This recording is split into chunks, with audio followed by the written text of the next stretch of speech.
সিরাজগঞ্জের শাহজাদপুরে ব্যবসায়ী জাহাঙ্গীর আলম শামীমের ব্যক্তিগত উদ্যোগে বৈষম্য বিরোধী ছাত্র আন্দোলনে নিহত ও আহতদের মাঝে নগদ অর্থ প্রদান করা হয়েছে।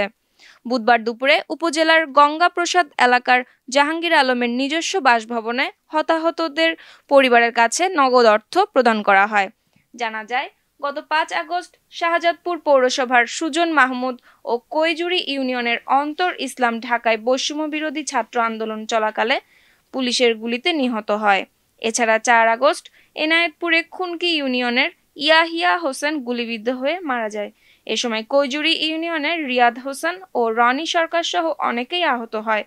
আহতদের চিকিৎসার জন্য ও নিহতদের পরিবারের সদস্যদের সচ্ছলতা আনতে এই নগদ অর্থ প্রদান করা হয়। এ সময় ব্যবসায়ী জাহাঙ্গীর আলম শামীম বলেন, বৈষম্য বিরোধী ছাত্র আন্দোলনের সময় অনেকেই আহত ও নিহত হয়েছে। তাদের রক্তের বিনিময়ে অর্জিত হয়েছে নতুন বাংলাদেশ।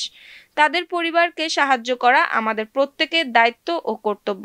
তাই যারা ব্যবসায়ী রয়েছেন ও অর্থশালী রয়েছেন তাদের প্রত্যেকেরই এগিয়ে আসা উচিত। উল্লেখ্য, গত ৪ আগস্ট বৈষম্য বিরোধী ছাত্র আন্দোলনের সময় পুলিশ সহ সিরাজগঞ্জের বিভিন্ন বয়সের ৩৫ জন নিহত হয়েছেন এবং আহত হয়েছেন প্রায় কয়েক শতাধিক। নিউজ ডেস্ক, সুপ্তি রায়, ভোরের আকাশ।